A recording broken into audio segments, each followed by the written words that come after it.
Kapag may bagong kapitbahay, dadalan mo agad ng ulam o tutulungan mo sa pagbubuhat ng mga kagamitan. Ito ay tanda umano ng isang pakikisama sa mga bagong lipat. Ganito ang mga ugaling nakasanayan ng bawat Pilipino, ang pakikipagkapwa-tao. Magandang araw, Kuya Bari. Sumasa inyo ang kapayapaan at pagpapala. Binabati ko rin ang inyong mga tagapakinig at ang lahat ng mga bumubuo ng inyong programa. Tawagin mo na lamang po ako sa pangalang Mario. Tubong San Salvador sa bayan ng Negros Occidental. Ang pangunahing kabuhayan sa aming lugar ay ang pagtatanim ng mga tubo o sugar cane. Nangyari ang kwentong ito taong 1944 kung saan ako ay 17 taong gulang.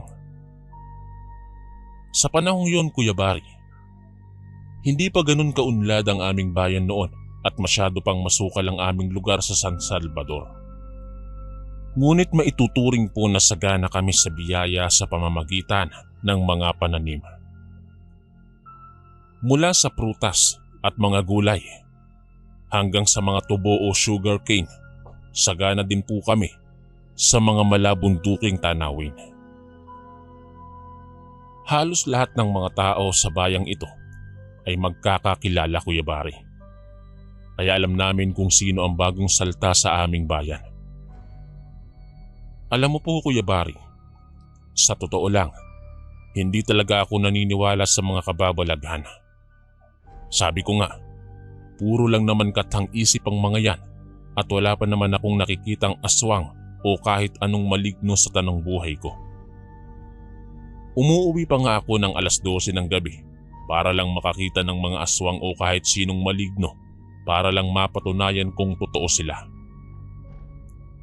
Ako kasi ang tipo ng tao, Kuya Bari, na maniniwala lang kapag nakita ko na o nasa harapan ko na mismo, ngunit tila mailap sa akin ang mga nakikita ng iba na di ko nakikita. Isang araw, Kuya Bari, habang abala kami sa paglilinis sa tubuhan, ay narinig na lamang naming bigla na lang nang nagsisisigaw si Leon. Hindi niya totoong pangalan. Si Leon ay napapabalita sa aming bayan na mayroong ikatlong mata. Nakakakita siya ng mga bagay, lugar o nilalang na ang mga may espesyal na mata lang umano ang nakakakita.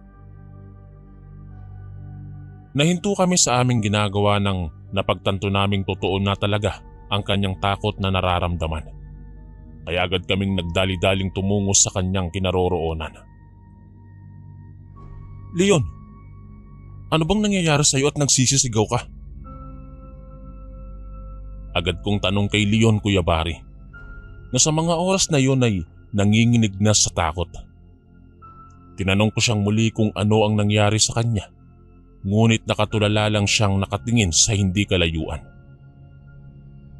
Sabay-sabay kaming napatingin sa tinitingnan niya at maging kami ay natakot ng bahagya. Isang babae kasi ang nakatayo sa hindi kalayuan, Kuya Bari, na may mahabang buhok at nakabestida. Nakatayo lang siya at walang kahit anong ekspresyon ng kanyang muka habang nakatingin sa amin. Noong oras na iyon ay medyo siniklaban din ako ng takot, Kuya Bari. Dahil kakaiba talaga ang babaeng aming nakikitang nakatayo sa hindi kalayuan. Hindi kasi ito kumikilos o ni kumukurap, basta nakatayo lang po siya habang nakatingin sa amin. Sinabihan ko ang aking mga kasama na pilitin si Leon na makatayo dahil baka bigla kaming sugurin ng babae. Nang akto na po kaming tatakbo ay nagsigawan pa kami sa itsura ni Aling Kuring na nakasalubong namin. Maging siya, Kuya Bari, ay napasigaw rin sa sobrang gulat niya. Dahilan para paghahampasin niya kami. Tinanong niya kami kung ano ang nangyari sa amin dahil nag-uumpukan pa kami. Lumingon kami lahat sa likod namin at muli kaming napasigaw at nagtago sa likod ni Aling Kuring. at sinabi sa babaeng nakatayo noon sa hindi kalayuan na ngayon ay nasa likod na namin na si Aling Kuring na lang ang pagtiyagaan niyang kainin.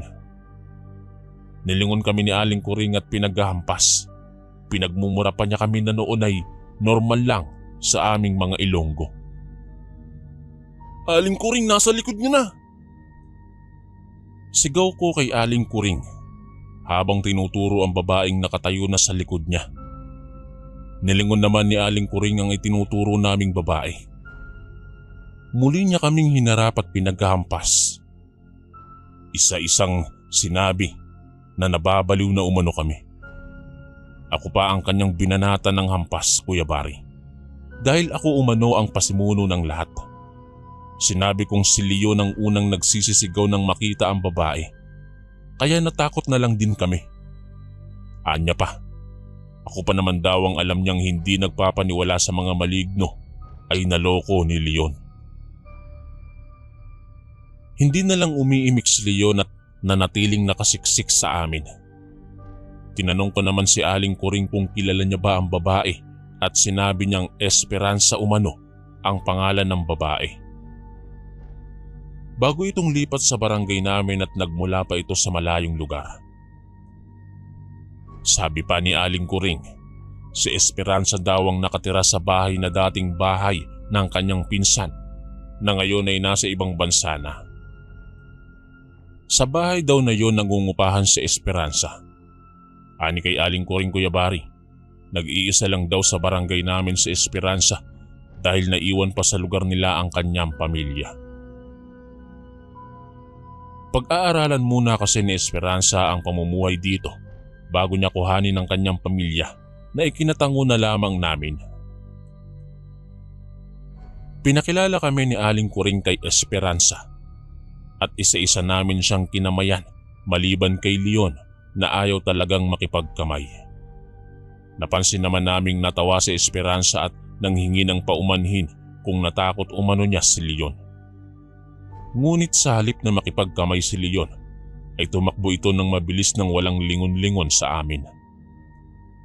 Napapailing na lamang kaming lahat at nanghingi kami ng paumanhin kay Esperanza na ikinangiti lang ng dalaga. Sabi pa ni Aling Kuring na baka magtatrabaho din daw si Esperanza sa tubuhan na agad namang sinang-ayunan ng aking mga kaibigan. Nabalitaan ko na 2 araw nang hindi pumapasok si Leon, kaya ipinagtanong ko sa isa naming kasamahan kung ano ang nangyari kay Leon at bakit ayaw nito na pumasok. Sinabi naman ng kasama ko na yun nga din umano ang nais niyang itanong sa akin.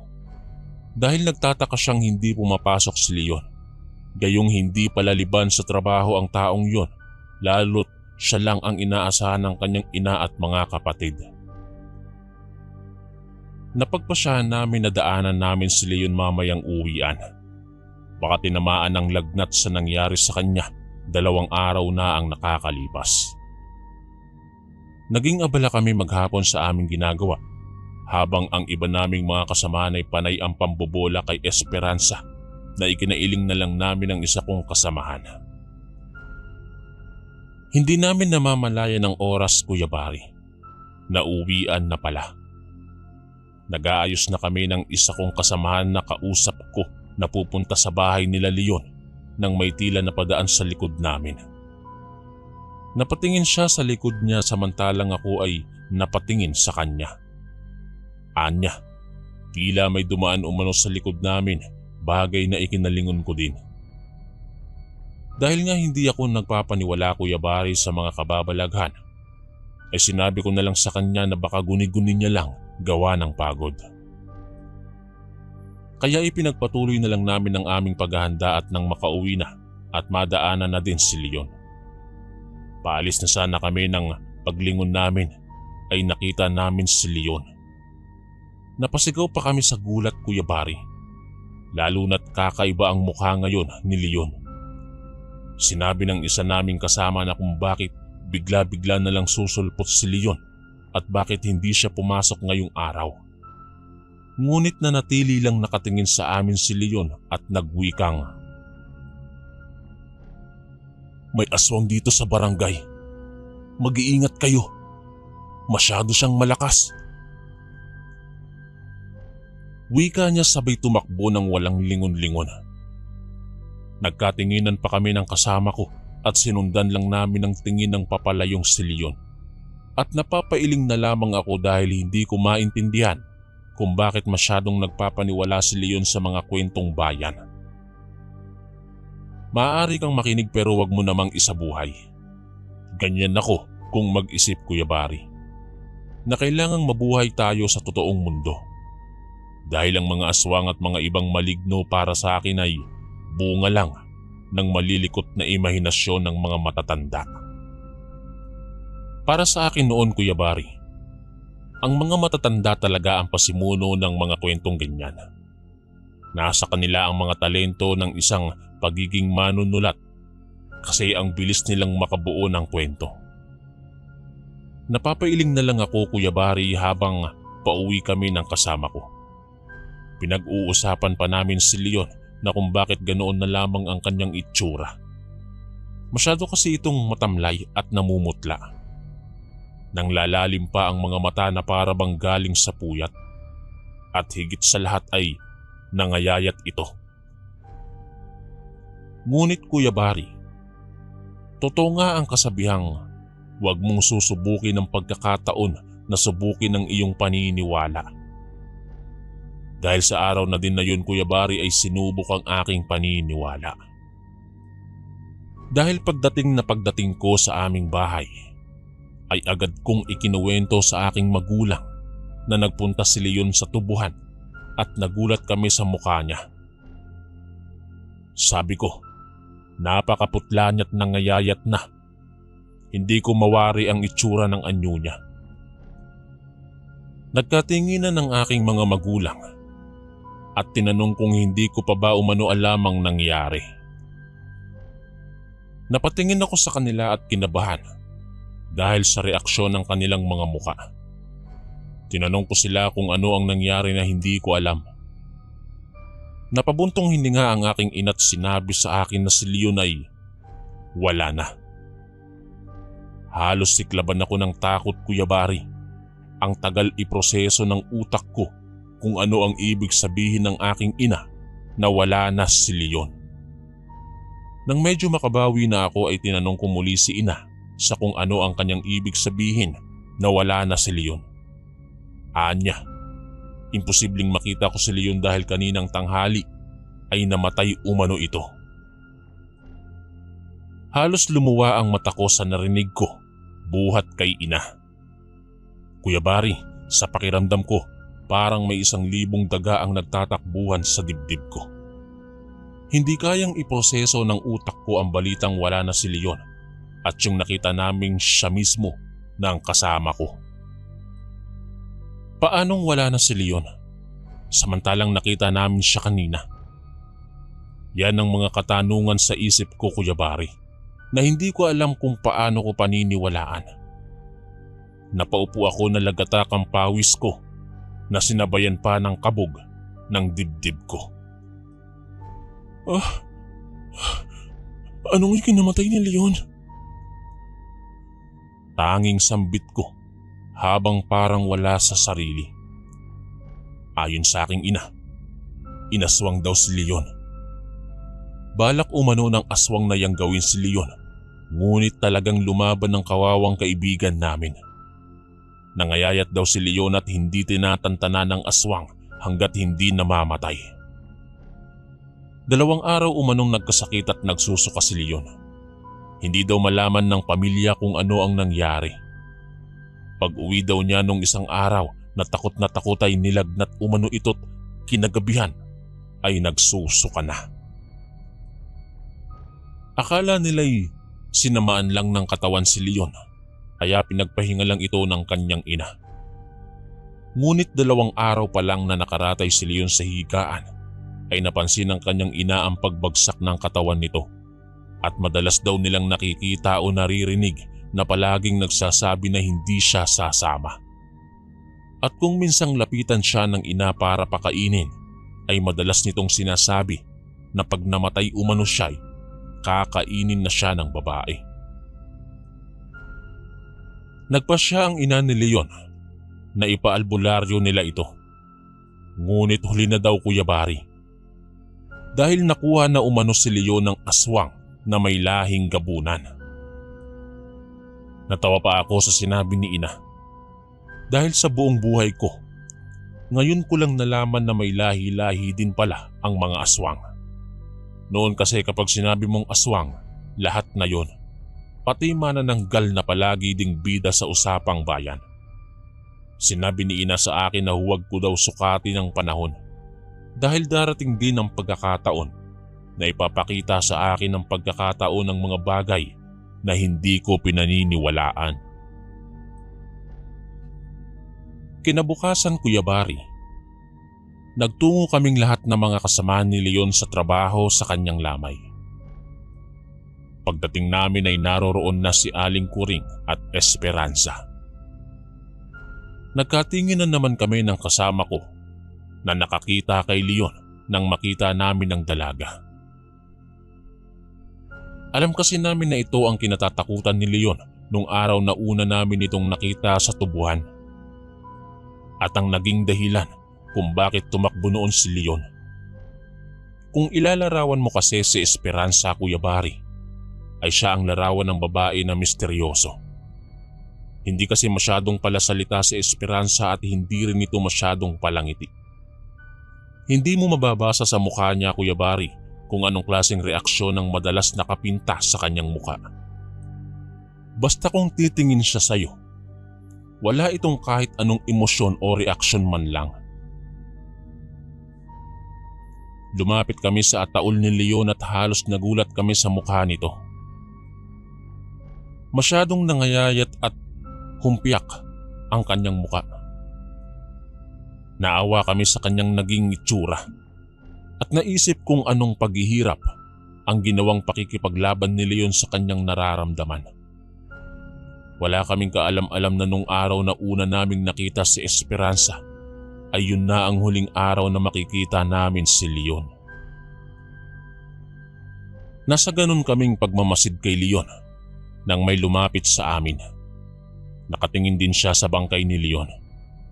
Hindi kami pamilyar sa itsura ng lalaki. Kaya sa wari namin ay ngayon lamang ito napadpad sa barangay namin. Hindi na lang kami umiimik ng kasama ko at patuloy lang kami sa pag-uusap tungkol sa nangyari nang magsalita ang lalaki. Anya, hindi matatahimik ang kaluluwa ni Leon at hindi daw iyon ang kanyang katawan. Isa umano itong katawan ng saging. Napatingin kami sa kanya at ganun din siya sa amin. Pagkuway, napangiti ito at umalis. Sinundan lang namin ang tingin ng lalaki nang lumapit sa amin si Mang Pepot. Hindi po niya totoong pangalan. Siya ang nag-embalsamo kay Leon. Anya, may napansin daw siya sa katawan ni Leon dahil matigas umano ito. Niwala daw umanong dugo na nakuha sila sa katawan ng kawawa naming kaibigan. Kaya naisip nilang baka normal lang dahil sa pangangayayat ni Leon. Kaya sa sinabi ng embalsamador ay napaisip kami na baka totoo nga ang sinabi ng lalaki tungkol sa katawan ni Leon. Nag-usap kami ng kaibigan ko na hanapin namin yung lalaki at aalamin namin ang totoo sa kanyang sinabi.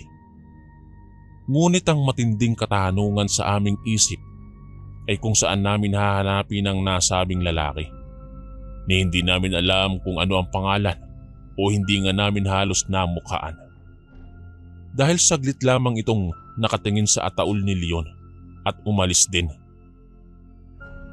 Kinabukasan, nasa tubuhan kami. Abala kaming lahat sa ginagawa namin. Ang natatandaan ko Kuya Bari, katanghali ang tapat yon at ramdam na ramdam namin ang init ng sikat ng araw. Hindi namin alam kung bakit ganun na lang kainit ng mga oras na yon. Ni wala kang makikitang ulap sa kalangitan na pwedeng humarang sa araw kahit ilang minuto lang. Napahinto muna kami sa paglilinis ng tubuhan at nagpaypay kami sa tindi ng init. Halos lahat kami ay ganoon ang ginagawa. Nakita ko pa ang ibang kasama ko na halos hindi na makahinga sa sobrang hapo. Maya-maya lang ay sinigawan ko sila na magpahinga na muna kami sa lilim at sobrang init. Baka himatayin na ang iba sa pagod. Habang paahon kami papunta sa lilim, ay may narinig kaming tila tunog ng baboy. Nagpalingalinga pa kami sa paligid kung saan ito nanggagaling.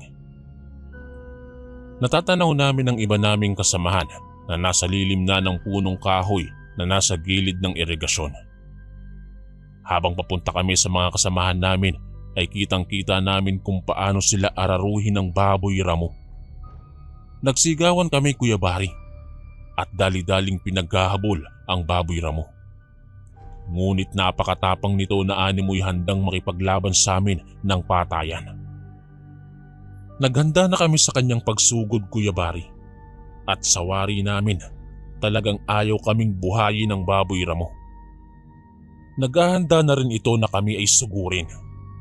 Nang akto siyang lalapit sa amin ay tinamaan siya ng lagaraw kung tawagin sa amin. Ito ay pangtabas at pangbungkal ng mga damo o lupa. Nagsisisigaw ang baboy ramo, Kuya Bari. Namimilipit itong tumakbo palayo hanggang sa hindi na namin makita. Doon ko na naalala ang sinabi ni Leon nung nagpakita siya na ang aswang umano na naririto sa aming barangay ay napakatapang. At naalala ko din ang sinabi nung lalaki na minsang dumalaw sa lamay ni Leon na ang aswang umano ay may lahing gabunan na hindi ko alam kung ano ang kanilang kakayahan sa panahong yon. Nakita naming sugatan ng isa naming kasama at agad naming dinala ito sa pinakamalapit na pagamutan para malinisan at magamot ang kanyang sugat na dulot ng baboy ramo. Nung araw din na yon, Kuya Bari, kanilang napagdesisyonan na hanapin ang baboy ramo dahil tiyak na mapanganib ito.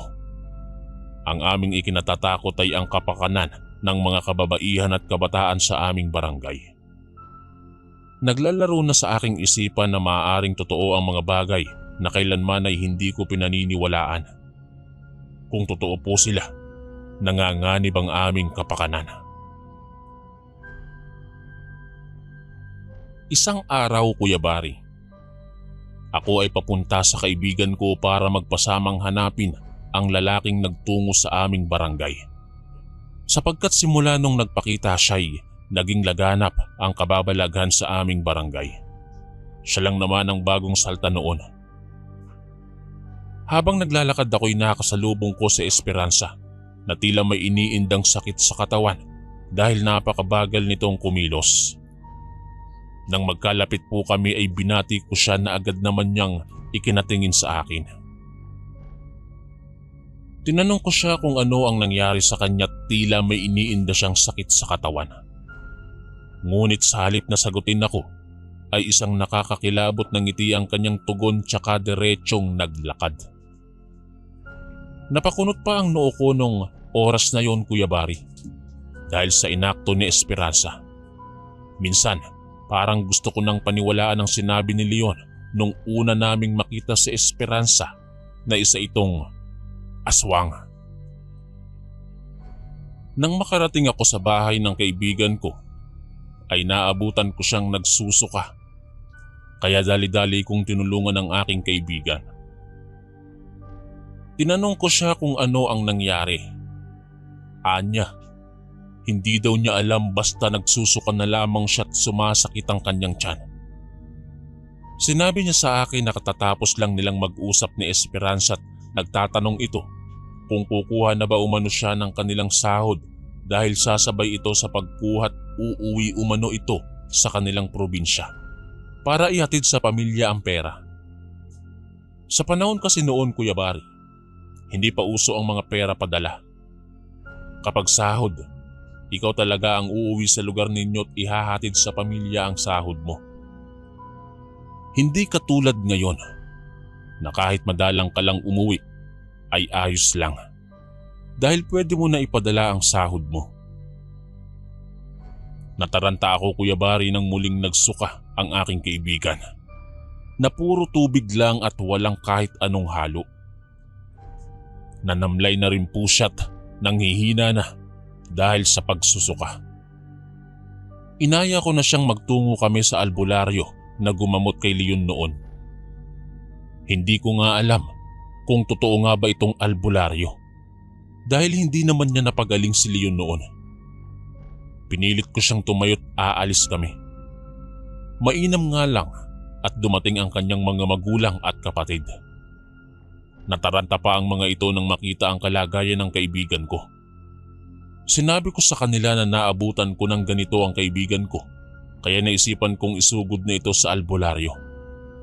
Agad naman akong tinulungan nila upang madala na ang kanilang anak. Nang makarating kami Kuya Bari sa albularyo, agad naman silang tumayo ng albularyo na si Mang Luis, hindi totoong pangalan, upang tulungan kami. Sinuri agad ni Mang Luis ang kaibigan ko't napapadyos ko po, Kuya Bari. Tinanong ko po siya kung ano ang problema at ganun na lamang ang kanyang reaksyon. Sabi niya, inaswang ang aking kaibigan at balak nitong siyang gawin o di naman kaya'y gawing pagkain. Nagkatinginan kami ng pamilya ng kaibigan ko. Dala ang kaba sa aming mga dibdib na baka maulit ang nangyari kay Leon sa kaibigan ko. Ayon pa sa albularyo na si Mang Luis, malakas umano ang aswang na nais yumanggaw sa kaibigan ko. Hindi ito basta-bastang aswang lang na naririnig namin sa lugar na yun. Kakaiba ang lahi ng aswang na ito at isa ito sa pinakamalakas na lahi ng mga aswang. Kaya kailangan na magamot agad ang kaibigan ko dahil balak na ng aswang na dukutin ito't papalitan ng puno ng saging. Katulad ng ginawa nila sa kaibigan niyong si Leon. Wika ng isang lalaki na naroon sa bahay ng albularyo. Tsaka ko lang naisip ulit na ito pala ang lalaking aking hinahanap.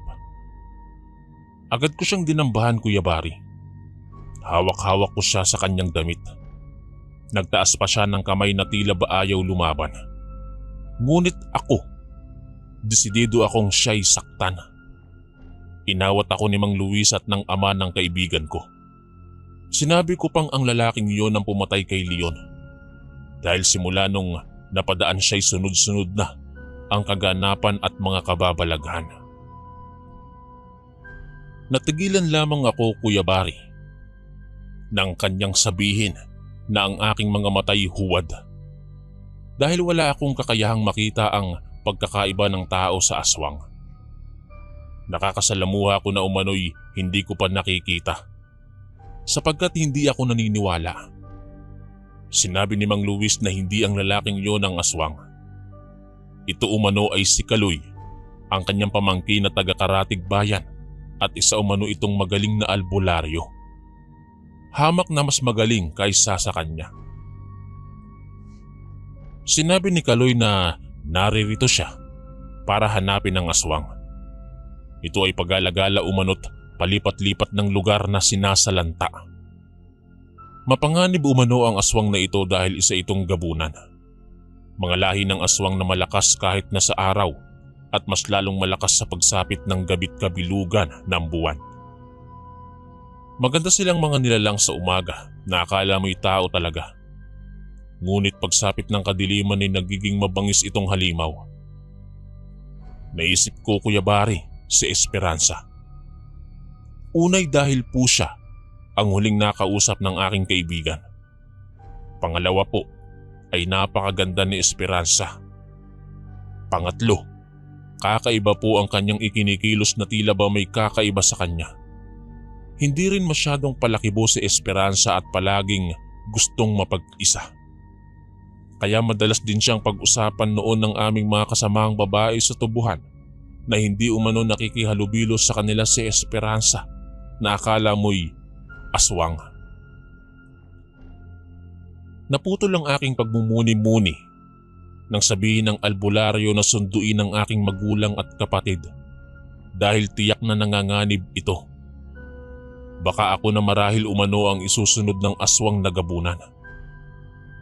Sa sinabi ng albularyo, Kuya Bari, halos nag-akyatan ng lahat ng kilabot ko sa katawan nang marinig ang sinabi ng albularyo. Nataranta ako, Kuya Bari, ni hindi ko nga alam kung saan ako pupunta. Naisip ko ang pamilya kong baka kung ano na ang nangyari sa kanila. Ani Kaloy, sasamahan niya ako dahil baka balikan ako ng aswang. Umalis na agad kami para sunduin ang aking pamilya. At alam niyo ba, Kuya Bari, halos ayaw nang lumapat ang aking mga paa sa lupa dahil sa takot na nararamdaman ko. Sa tanang buhay ko, Kuya Bari, ngayon lamang ako nakaramdam ng takot.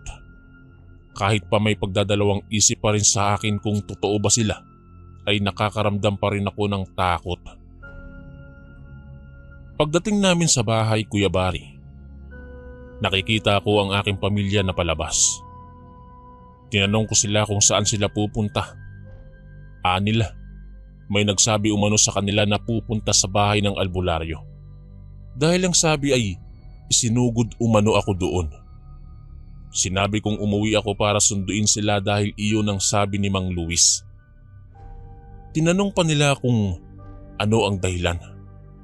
Sinabi ko na lamang na malalaman nila pagdating sa bahay ni Mang Luis.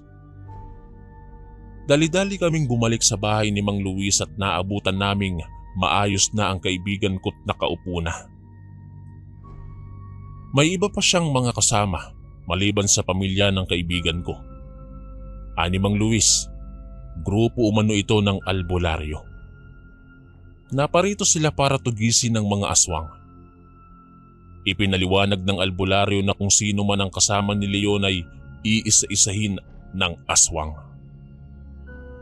Dahil ito umano ang nakakaalam kung sino ang aswang dahil sinabi umano ni Leon. Nagkatinginan kami ng kaibigan ko. Wala naman akong maalalang may sinabi si Leon sa amin. Maliban lang nung nagpakita siya at sinabi na matapang daw ang aswang, Kuya Bari. Hindi ko alam kung pinaglalaruan lamang ako ng mga albularyo. Ngunit sa araw na ito, dito talaga nasubok ang aking paniniwala. Sumapit ang gabi, Kuya Bari. Nakikimatsyag kami kasama ang pamilya ko at ang pamilya ng kaibigan ko. Tahimik na nagdadasal ang mga albularyong tinipon ni Mang Luis habang si Kaloy ay nasa labas. Nakatayo at may dalang latigo na hindi ko alam kung saan gawa. Tinanong ko si Mang Luis kung hindi ba mapanganib para kay Kaloy na mag-isa lang sa labas kung totoo ngang malakas ang aswang. Ani Mang Luis na hindi umano nag-iisa si Kaloy na aking ikinalito. Napaigtad kami, Kuya Bari, nang umalulong ang aso sa kung saan. Mga alulong na nagdudulot ng kilabot sa buo mong pagkatao. Nagtayuan lang ang balahibo ko nang magsalita si Mang Luis na naririto na sila. Hindi ko alam kung sino ang kanilang tinutukoy na naririto na. Nung gabi ding iyon, bumuhos ang napakalakas na ulan. Hindi ko alam ba't umulan gayong napakaganda ng panahon. Ang mga albularyong kasama namin ay nagpatuloy sa pagdarasal. Hindi ko alam paano ko isasalaysay, Kuya Bari. Alam ko na marami ang hindi maniniwala lalo na sa panahon ngayon. Ngunit tulad nga po ng sinabi ko na ako rin ay taong hindi nagpapaniwala sa mga kababalaghan tulad ng mga aswang. Ngunit sinukat ng panahon ang aking paniniwala. Ayon kay Mang Luis, matagal nang pinaghahanap ng grupo nila Kaloy ang mga aswang na ito. Nagsanay sila ng ilang taon para mahasa ang kakayahan nilang labanan ng mga aswang. Ang kanilang mga kagamitan ay dinasalan pa ng albularyo at sila rin mismo ang gumawa. Lalo na ang mahabang latigot itak ni Kaloy ay may mga orasyon ng iba't ibang malalakas na albularyo sa buong Visayas. Anya pa, si Kaloy ay biktima ng aswang. Ang kanyang ina't isang kapatid ay pinatay ng aswang. Kaya naman sukdulan ng kagustuhan niyang makapaghiganti sa mga nilalang na ito. Nagulat ako, Kuya Bari. Nang kumidlat ay nakita ko ang higit sa 10 tao na haharapin ni Kaloy. O baka mainam kong sabihin kong aswang. Normal naman ang kanilang muka, maliban sa sabog-sabog ang kanilang mga buhok. Hindi ko maaninag ang kanilang muka dahil sa kadiliman na namamayani sa kapaligiran gawa ng ulan. Nais ko sanang makita noon Kuya Bari kung naroroon si Esperanza, sapagkat isa siya sa mga pinanghihinalaan kong pumatay sa aking kaibigang si Leon. Ngunit hindi ko talaga maaninag. Tumila ang ulan Kuya Bari at sumilip ng dahan-dahan ang sinag ng buwan. Nakita kong tila nagsisinghot na ang mga taong kaharap nila Kaloy at biglang parang lumakas. 6 ang luwis, ang buwan ng kalakasan ng mga ganoong nilalang. Kaya nag-iiba ang kanilang kilos gawa ng enerhiyang nagmumula sa buwan. Umalulong ang aso na nagdudulot ng kilabot sa aking katawan. Nag-iyakan naman ang aking mga kapatid na nakababata at ang kapatid ng kaibigan kong balak puhanin ng mga aswang dahil sa takot. Sinabihan sila ni Mang Luis na sila ay huwag umiyak. Manahimik lamang dahil ligtas kami sa kanyang tahanan. Nagulat na lamang kami nang biglang parang may naghihiyaw at sumilip ako sa bintana at laking gulat ko Kuya Bari nang makita ko na si Kaloy ay pinaghahampas niya ang mga taong nagmistula ng mga nakakatakot. Nabahala ako kay Kaloy sapagkat akala ko ay nag-iisa lang siya. Ngunit sa kalagitnaan ng kanyang paghahagupit sa mga nilalang ay may lumabas na sobra sa 5 tao. Hindi ko alam kung babae ba sila o lalaki. Napalingon ako kay Mang Luis nang marinig ko ang kanyang sinasabi. Sinasabi ko na nga ba, isa siyang aswang. Agad kong nalingon ang nasa labas dahil baka si Esperanza ang kanyang ibig sabihin na aswang. Dahil ito lang naman ang bagong salta sa aming barangay. Tinitigan kong mabuti ang mga nilalang na tinatawag nilang aswang para siguraduhin na tama ang aking hinala. Ngunit nagkamali ako ng hinala. Bagkus nagulat ako sa aking nakita Kuya Bari. Kinilabutan ako dahil ang aswang na nakita kong isa sa nakikipaglaban kay Kaloy ay ang taong matagal na naming nakakasama. Walang iba Kuya Bari, kundi si Aling Kuring at ang kanyang pamilya. Hindi ko talaga lubos maisip Kuya Bari na ang isang mabait na ginang ay mabangis pala pagsapit ng gabi at hindi pa basta-bastang uri ng aswang. Anila, ang mga aswang umano ay hindi naman nang tatalo ng kapitbahay. Kaya nga daw mas mainam pang magkaroon ka ng aswang na kapitbahay kaysa magnanakaw. Ngunit bakit si Aling Kuring ay tinatalo niya kami? Napalingon ako kay Mang Luis Kuya Bari nang sabihin niyang hindi siya makapaniwalang si Kuring ang aswang. Anya pa, si Aling Kuring lamang ang nakatira dito para maging espiya ng kanyang angkan. Hindi man siya literal ang nananalanta, pero sa kanya nang gagaling ang mensahe kung sino ang pwedeng aswangin o hindi. Nagkamali ako ng hinala kay Esperanza. At saka lamang sumagi sa isipan ko na kung hindi si Esperanza ang aswang na yon, sino ang nakita ni Leon? At ano ang nangyari sa kanya nung isang araw na paika-ika siyang maglakad? At nasaan siya ngayon? Yan ang mga katanungan sa isip ko Kuya Bari na gusto kong masagot.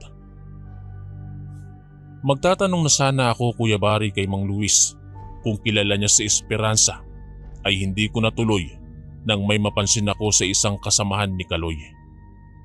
Lumapit pa ako sa bintana para aninawin kung sino at laking gulat ko na si Esperanza ang isa sa mga tumutugis sa aswang. Pareho sila ni Kaloy na magaling makipaglaban. Kahit paminsan ay natatamaan siya ng mga kalmot ng aswang. Matindi Kuya Bari ang naging labanan nila. Itak laban sa kalmot at latigo laban sa suntok. Hindi katulad sa mga palabas na kapag natatamaan ang aswang nung bida ay umuusok ang katawan nila. O di naman kaya'y may kung anong lumalabas sa kamay o sandata ng bida at aswang. Walang ganon, Kuya Bari. Ang nakikita kong laban ay parang mga kapitbahay mo lang na naglalabasan ng tapang. Kapag namatay kay paglalamayan ka. Napahanga ako sa paraan ng pakikipaglaban ni Kaloy at Esperanza, na kahit nahihirapan na sila'y sinisikap nilang makatayo. Maya-maya'y nagdatingan ng mga tao mula sa kung saan na may dalang bangkaw. Tinugis nila ang mga aswang. Nakita kong tumatakbo na palayo ang lahi ng aswang at hinabol nila ito papunta sa kagubatan. Hindi ko na alam, Kuya Bari, kung ano ang naging kasunod ng labang yon. Nabalitaan ko na lang na wala na si Aling Kuring sa baryo namin. At nalaman ko na ang dalawang bagong salta sa aming barangay na si Esperanza at Kaloy ay magkapatid at nagsasanay na makipaglaban sa mga aswang sa ilalim ng pagsasanay ng mga grupo na may anting-anting. Uso kasi yan noon, Kuya Bari, sa panahon ko. Nais ko nga sanang umanib noon pero ang sabi ni Kaloy ay may kalakip itong malaking responsibilidad. At kaya pala iika-ika si Esperanza ay galing sila noong araw na yun sa pagsasanay. At kailangang panatilihin ni Esperanza ang kanyang nakakatakot na anyo para hindi magduda ang tunay na mga aswang. Nung araw na makita siya ni Leon, alam niyang nasa paligid ang aswang nung araw na yon. Kaya nagkunwari siyang nakakatakot. At ang lakas ng enerhiyang nasagap ni Leon ay sa aswang na sahula ni Esperanza mula sa asawa ni Aling Kuring. Nanghingi ako ng tawad sa kanya dahil napagkamalan ko siyang aswang at siya ang baboy ramo na tinamaan namin noon. Natawa lamang si Esperanza at sinabing nauunawaan niya. Sa ngayon, Kuya Bari, ang alaalang yun ay binaon ko na lang sa limot. Ngunit hindi pala ganoon kadali dahil sasagi at sasagi ito sa iyong utak. Sa ngayon ay masaya na ako sa aking pamilya dito sa Cavite. Dito ko nahanap ang aking panghabang buhay. At sa katunayan, ang aking asawa ang nagtitipa ng bawat sasabihin ko. Dahil mas sanay siya sa mga makabagong teknolohiya. Wala kasi akong alam, Kuya Bari, sa mga ganitong bagay. Ganyan siguro kapag hindi ka nakapagtapos ng pag-aaral. Hindi ko na rin ibinahagi ang aking karanasan sa mga anak ko. Dahil sa panahon ngayon, hindi na uso ang mga kwento. Dahil lahat ng mga kwento maaari mo nang mabasa sa kahit anong plataporma. Salamat, Kuya Bari, kung mapipili mo ang aking istorya. Kung pala rin man, ay ikinagagalak ko ito. Ang masasabi ko lang sa mga nakikinig, ayos lang na hindi paniwalaan. Hindi ko kailangan na ipilit. Ang mahalaga ay isa ako sa mga taong nakaranas sa mga aswang. Muli po, nagpapasalamat po ako at binabati ko po kayo ng isang mapagpalang araw. Gumagalang, Mario.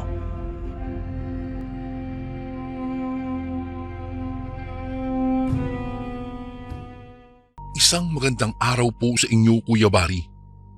Nais ko po sanang magbahagi sa inyo ng isang karanasan namin ng aking mga kaibigan noong minsan kaming pumunta sa pistahan. Itago niyo na lang po ako sa pangalang Anton. Noon pa man, lagi na kaming gumagala kahit saan ng mga kaibigan kong sina Reynaldo, Cara at Gael. Isang beses, habang nagkikwentuhan kaming apat, naisingit noon ni Reynaldo na malapit na ang pista sa lugar ni Gael. Kailan ba yan? Para makapaghanda naman kami. Paunang tanong naman ni Cara kasabay ng pagtawanan namin. Noong una, ayaw pa ni Gael na kami ay pumunta dahil kaunti lang naman daw ang kanilang ihahanda. Pero hindi naglaon ay napapayag din naman namin siya sapagkat alam kong hindi niya kami matitiis. Kinaumagahan, araw ng pagpunta namin noon sa lugar ni Gael. Maganda ang sikat ng araw at walang sama ng panahon ng mga oras na iyon. Sabay-sabay kami noong Kuya Bari na sumakay ng isang jeep upang hindi kami maligaw. Hindi nagtagal, tuluyan na nga kaming nakarating sa lugar na tinitirhan ni Gael. Sa unang masid ko pa lang, alam ko nang masaya sa barangay na yun. Oh, ayan na pala siya, wika ni Reynaldo nang dumating si Gael para sunduin kami. Maaga kaming nakarating, subalit hindi ko inaasahan na dadagsa pala ang tao sa kanilang barangay. Nang kami ay mapadaan sa isang iskinita, may grupo ng mga lalaki na panay tingin sa amin. Sinabihan kami ni Gael na huwag pansinin para hindi nila maisip na pagdiskitahan kami. Malapit lang ang bahay nila. Pagdating namin ay nagpresenta kaagad ang tatay ni Gael na si Mang Fidel na kami ay kumain na. Masayang nagkwentuhan kaming lahat, kasama ang mga magulang naman ni Gael. Kasunod nito ang pagtanong sa akin ni Mang Fidel kung nais daw naming pumunta sa sayawan mamayang gabi.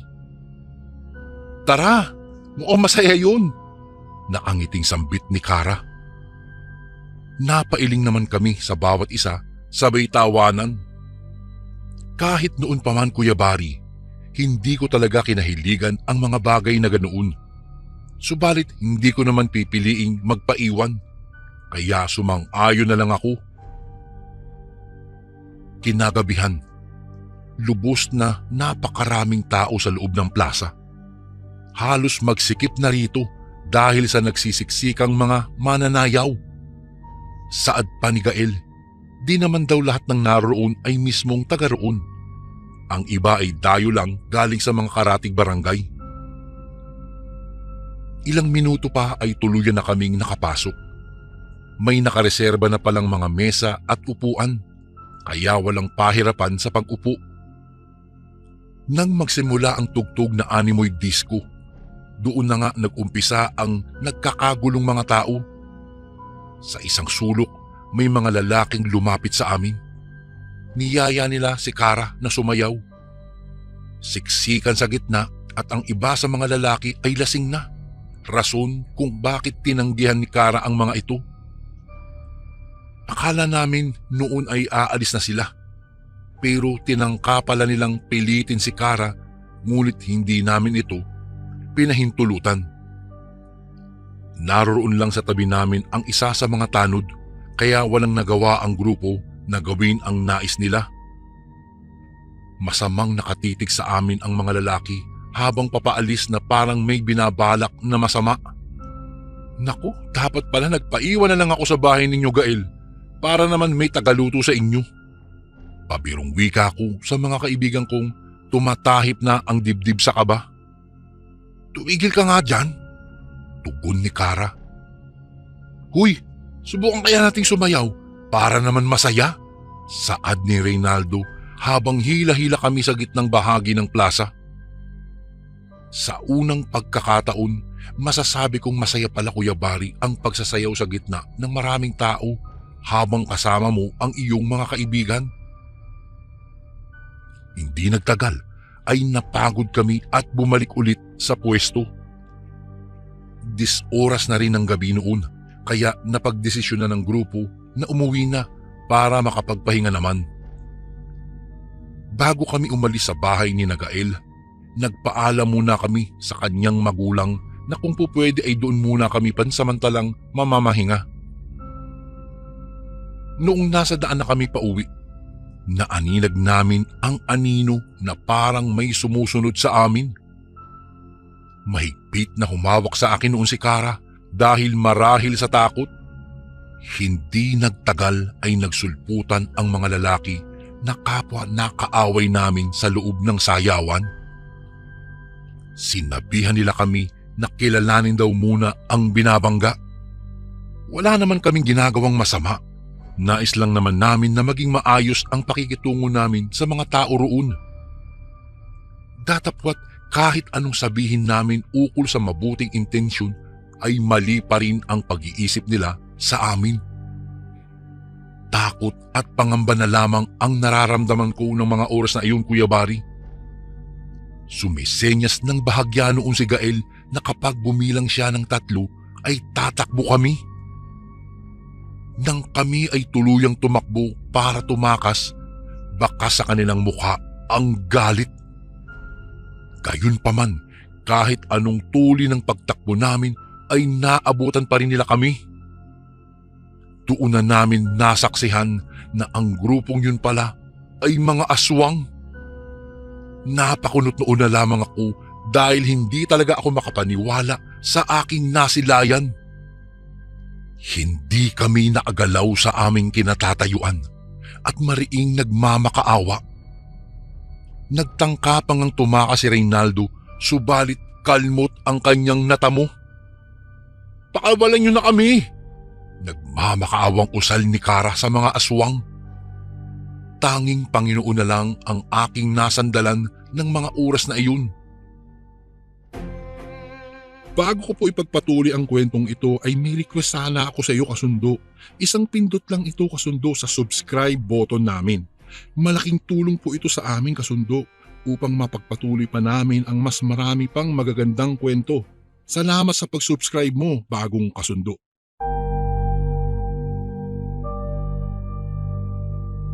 Ilang minuto ang lumipas matapos may dumaang mga tao. Tila nagulat noon ang mga aswang sapagkat napurnada ang kanilang hapunan. Sabay-sabay silang nag-alisan kaya doon na kami humingi ng tulong. Pasalamat kami noon dahil may mga dumaan. Natatandaan kong inihatid pa kami ng mga tanod sa bahay nila Gael upang makasigurong ligtas kaming makauwi. Nag-alala talaga ng todo ang mga magulang ng kaibigan namin dahil sa nangyari. Saad pa nila, siguradong babalikan nila kami. Masyadong gabi na noon, kaya mas minabuti pa naming magpahinga upang may lakas kami para umuwi kinabukasan. Sa kalagitnaan ng aming pagtulog, isang malakas na kalampag ang narinig namin sa may bandang bubungan. Lahat kami ay nagising dahil sa ingay. Sumunod dito ang pag-alulong ng mga aso sa labas. "Naku, mukhang nasundan kayo," usal ni Mang Fidel. Napabuntong hininga na lang kami nang kumaluskos ng matinis ang yero. Tila matatalas na kuko ang ginamit ng mga aswang, Kuya Bari, upang kami ay takutin. Kinakailangang maging kalmado kami nang sa ganoon ay umalis sila. 2:00 ng madaling araw noong maganap ang nakakatakot na pangyayaring iyon. Hindi namin inaasahan na aabot sa ganoon ang simpleng alitan sa naturang sayawan. Kaya napagdesisyonan ni Mang Fidel na sasamahan niya kami pauwi upang makasigurong ligtas kaming makarating sa aming mga bahay. Sa mga oras na iyon, alam naming hindi kami pababayaan ng mga magulang ni Gael. Lubos na nagtitiwala kami sa kanila. Dumaan ang mga oras, hindi na namin naisipan pang matulog dahil sa aming kaba. Pati nga ang kamay ni Kara at Reynaldo ay sobrang nanlalamig. Nang magbubukang liwayway na, doon na nagsabi si Mang Fidel na magsimula na kaming maggayak dahil kami ay lilisan na. May pasok pa kasi kami noon, kaya mas minabuting maaga kaming umalis. Nakita kong may kinuhang bagay sa ilalim ng katre si Mang Fidel. Anya, iyon ay isang antigong itak na minana niya pa sa kanyang ninuno. Sa aming paglabas, tumambad ang nangingitim na ulap na bumabalot sa kalangitan. Kasabay nito ang paghaplos ng malamig na ihip ng hangin na dumadampi sa aming mga balat. Batid nilang may nagbabadyang ulan, ngunit kinailangan na naming umalis ng mga oras na iyon. Hindi namin alam kung sino at ano ang nasa harapan namin dahil sa makapal na hamog, Kuya Bari. Nanginginig pa nga ako noon sa lamig nang biglang sumulpot ang mga aswang. Pinalilibutan nila kami. Tanging hindi paglayo kay Mang Fidel ang liligtas sa aming buhay. Huwag niyong tangkaing lapitan o saktan ang nino man sa kanila kung ayaw niyong mamatay. Matapang na sambit ni Mang Fidel sa mga hayok na aswang. Ngunit kahit anong sumbat ng tatay ni Gael, hindi pa rin ang mga ito nasisindak o umalis man lang at kami pabayaan. Pasunggab na sana noon sa amin ang isa sa kanila, subalit napaatras ito nang bunutin ni Mang Fidel ang itak sa kanyang kaluban. Nalaki ang mga mata ng aswang matapos masilayan ang naturang antigong itak. Bago kasi kami noon umalis sa kanilang bahay, sinabi ni Mang Fidel na ang itak na iyon ay mismong nilikha ng kanyang lolo para pumaslang ng kahit anong lamang lupa. Noon pa man, talamak na talaga sa lugar na iyon ang mga aswang na walang awang pumapatay, mapahayop man o tao. Kaya laking pasasalamat namin na ipinamana kay Mang Fidel ang antigong itak na iyon na mayroong kakayahang pumuksa sa mga aswang. Tila naduwag ang mga aswang ng mga oras na iyon, Kuya Bari. Ilang sandali pa ay may biglang humawak sa kamay ni Kara. Nagulat ako noon, bagkus katabi ko lamang siya. Malakas ang puwersa ng pagkakahawak sa kanya na nagresulta ng pagbitaw niya sa akin. Nangamba talaga ako noon dahil hawak-hawak na nila si Kara. Binantaan kami ng mga ito na kung hindi raw kami susuko ay mapipilitan silang patayin at pagfiestahan ang katawan ng kaibigan namin. Batid kong hindi hahayaan ni Mang Fidel na mangyari iyon kay Kara. Kaya sinenyasan kami nito na bibilang siya ng 3 upang istorbohin namin ang iba pang kasamahan nila para makabuelo siya sa pagtugis sa aswang na kumuha kay Kara. Tunay ang aking inasahan. Wala nga siyang sinayang na pagkakataon upang gantihan ang aswang. At matapos madaplisan ni Mang Fidel ang isa sa mga aswang ay tuluyan itong humiyaw ng malakas. Mula sa maliit na sugat, lumaki at lumaki pa ang sugat na natamo ng aswang na naging sanhi ng kanyang pagkamatay. O ano, nakita niyo ba yan? Nais niyo rin bang matulad sa kanya? Sigaw ni Mang Fidel sa mga aswang. Hindi ko mawari, Kuya Bari, ang takot ng kanilang nararamdaman ng mga oras na iyon. Binantaan ni Mang Fidel ang mga ito na huwag nang gagawa ng mga bagay na maaaring makasakit ng kapwa.